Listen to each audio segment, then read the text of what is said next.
and thank you for joining me here for episode 9 of the Corner Office. Here we are in Minneapolis at the Pourhouse, where Safety NetAccess hosted our 2019 High Tech Party. That was a great night. Speaking of high tech, our special guest today is Frank Wolfe, Chief Executive Officer from HFTP, or Hospitality Financial Technology Professionals. Of course, those are the folks that put on high tech. What a great show. So please sit back, relax, and hey, enjoy the show. All right, Frank, welcome to the show. Oh, thank you. Glad to be here. What are you drinking today? It's a little early, so just having my Diet Coke. Here you go. Sweet Diet Coke. How about you? Well, I've got something with Coke in it, but I've livened it up with a little bit of Sailor Jerry's rum, so a nice rum and Coke with a lemon. All right, Frank, can you tell me about your best hotel experience that you've ever had? Sure. A couple of years ago, my wife Emily and I were traveling we were actually in Singapore. And as luck would have it, one of the nights we were there, we got a call that there was one of the suites in the private hotel on Sentosa Island was vacant, and they asked if I would be willing to spend the night there and just give them a little feedback. So Emily and I went over, and it's just a beautiful place. The interesting thing is that in order to get to the private hotel, you actually go down into the parking garage. And so that was a little, I thought, are they playing a joke? But as we went down in the parking garage, it opened up and we went out on the other side, and it was just this beautiful courtyard. And we went inside, and in the bedroom, there at the foot of the bed is a nice jacuzzi in the floor. Wow. And there's also a remote control. When you push the button, it opens up, and you're looking into the Sentosa Island aquarium. Wow. And the fish are everywhere, the sharks, all the beautiful fish. They came up and looked at, I'm standing there looking out at them, and they're thinking, what is that ugly creature? But it was an amazing experience. Yeah. Certainly once in a lifetime. How about your best clean joke or pun that you can tell me, Frank? A woman is flying in a hot air balloon, hovering about 30 feet above the ground. She sees a man down below her, and she says, Hey, do you know where I am? And the guy looks up to her and he says, well, yeah, you're in a hot air balloon about 30 feet above the ground. And she says, oh, you must work in information technology. And the man said, I do. How did you know that? And she says, well, everything you told me is technically correct, and yet it's of no use to anyone. And the man below says, wow, you must work in management. And she says, well, how did you know that? And he says, well, you don't know where you are. You don't know where you're going. You expect me to be able to help. You're in the same position as you were before. And now it's my fault. So there you go. Now on to the meat and potatoes, of course, the more difficult questions. Tell me a little bit about what HFTP has done to help everybody kind of combat the COVID-19 crisis. We immediately started taking steps. We were a little ahead of curve when we moved our staff all to telecommute. We started doing some research, started strategizing over what we could do for high tech in San Antonio, and we developed a plan to present what we call clean to cleaner technologies.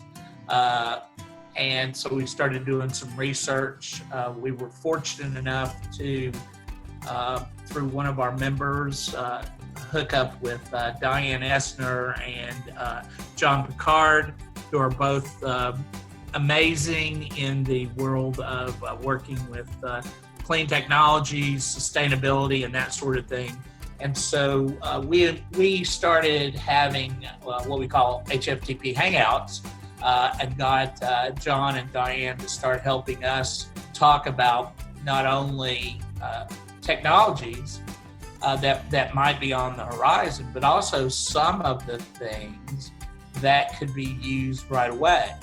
So we started talking about things like, how to use steam, how to use electrostatic sprayers mixed with sanitizing solution for hotel rooms, how to use UVC lights, what to do with elevators, just a whole cornucopia of things that hotels could immediately start to use.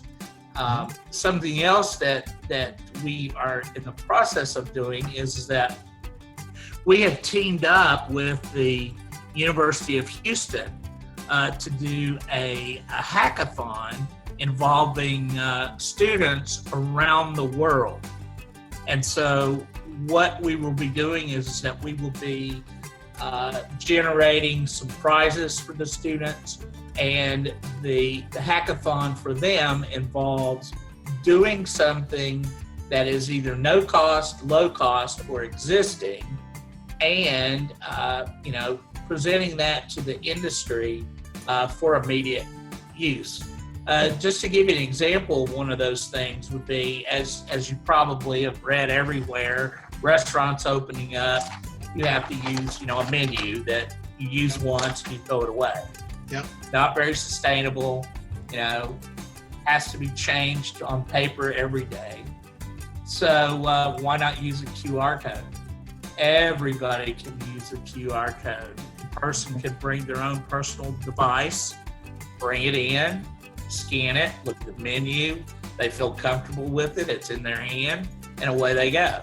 And we believe that the brain trust of, thousands of students across the world are already sitting on many solutions that we can use and put into play immediately.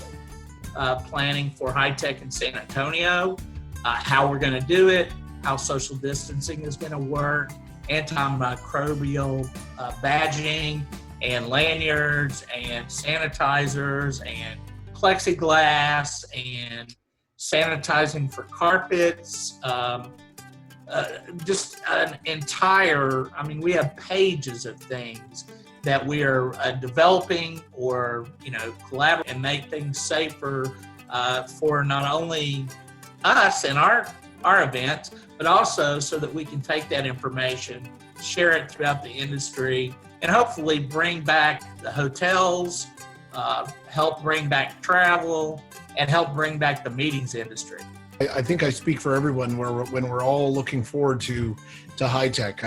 Getting to San Antonio, I think we were all a little disappointed, of course, that we had to push it back from June, but we'll all be raring and ready to go. And I'm looking forward to high tech. I'm looking forward to our high tech party, because that's always a fun night, and getting to see everybody. So, as you just mentioned, we had to postpone high tech from June to October. Mm-hmm. Then we decided that because we postponed so many meetings, we would push all of those meetings into one place.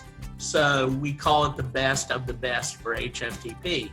Mm-hmm. Our partner, HSMAI, they are producing their rock conference at this, wagon wheel of events. HTNG is having some meetings at this event. The International Hospitality Technology Association, which is a group of people who are educators and teach technology, they are going to have an event at High Tech in the best of. It's really interesting that how all of the industry is coming around. The city of San Antonio has helped us tremendously to try to drive interest in the event. Mm-hmm. A lot of people are counting on us as the only event they're going to have this year, especially in the technology arena, that is really going to end up being a face-to-face show. Yeah.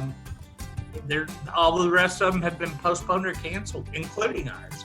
My intuition tells me we're going to see a recovery that is going to be just like going up the roller coaster.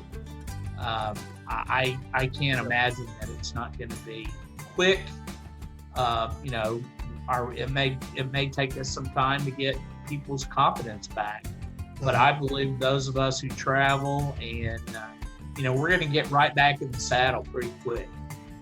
What are you planning on doing once we're coming out of this? Both personally, professionally? Well, personally, I want to get a haircut. I'm tired.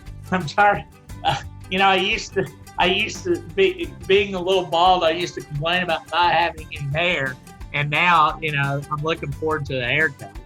But seriously, other than that, professionally, I'm really looking forward, and I'm sure my sweet wife is looking forward to me getting on an airplane, getting back in the groove. It's been really nice to have some time home, but again, I miss the camaraderie. For those of us road warriors, and I'm sure it's the same for you, Steven, is, my comp set of friends are really around the world. We travel to shows, we travel to conferences, we give presentations, we go out to dinner, and that's where our friends are. Yep. And I miss my friends. You're right, though, about the groups. I mean, hospitality is interlaced more than any other group that I know in terms of friendships worldwide. And a stranger in the hospitality business is just a friend you haven't met yet, right? That's essentially it. It's just exactly. Yeah, they're good people. So it's not a job; it's a way of life. It is. This is true. Where do you see the industry going in the next year, 2, 3 years, 4 years out? Well, I think that we're, as I kind of mentioned earlier, I think that we're ready for a, I won't say it'll be a totally vertical return to normal, but I do think that it's going to be pretty quick. I think that, the mood of the traveler, from what I've read, is going to be more local for a while. That those areas are coming back, family-oriented hotels and things like that are going to come back the quickest. But, our industry has always prevailed. So I think that we're going to continue to thrive. I think we're going to see new jobs. I think we're going to see new job openings. I saw where I believe it's Hyatt now has a cleanliness title. Mm-hmm. I joked months ago about, is this going to cause the new a new C-level position, the Chief Cleanliness Officer? Mm-hmm. And it's going to touch a lot of different points. So, but I do believe we'll rebound. I think hopefully faster than people are saying that we will. But I do think that it's going to be important for us as an industry to work not only with hotels, clubs, and resorts. I think we're going to start needing to develop more partnerships with airlines, more partnerships with the airports. I think we're going to have to exchange ideas, and that it's going to take truly the entire hospitality and travel verticals to bring us back to where we need to be. And I see a lot of need for collaboration. Yeah. Frank, I greatly appreciate your time as always. You and I have been able to have a couple drinks around the world, a few places as well. And I hope that we get to continue to it as soon as possible. So cheers, Frank. All right. Well, Steven, thank you so much for giving me the opportunity to do this. And I'll end by saying cheers. I look forward to my rum and Coke later today. Go get to it. Go get to the liquor quicker. Thanks, Frank. Well, that's a wrap for episode 9 of the Corner Office. Special thanks to Frank Wolfe, CEO of HFTP, for being here. For more information on Frank, I've included his LinkedIn information below so that you can contact him. Additionally, for more information on Safety NetAccess, our products, and our services, please visit our webpage at www.safetynetaccess.com. As well, if you like what we're doing here on the Corner Office, please don't hesitate to subscribe to our YouTube channel. We greatly appreciate it. Until next time, be safe, be well, and hey, don't forget to be happy. Cheers, everyone.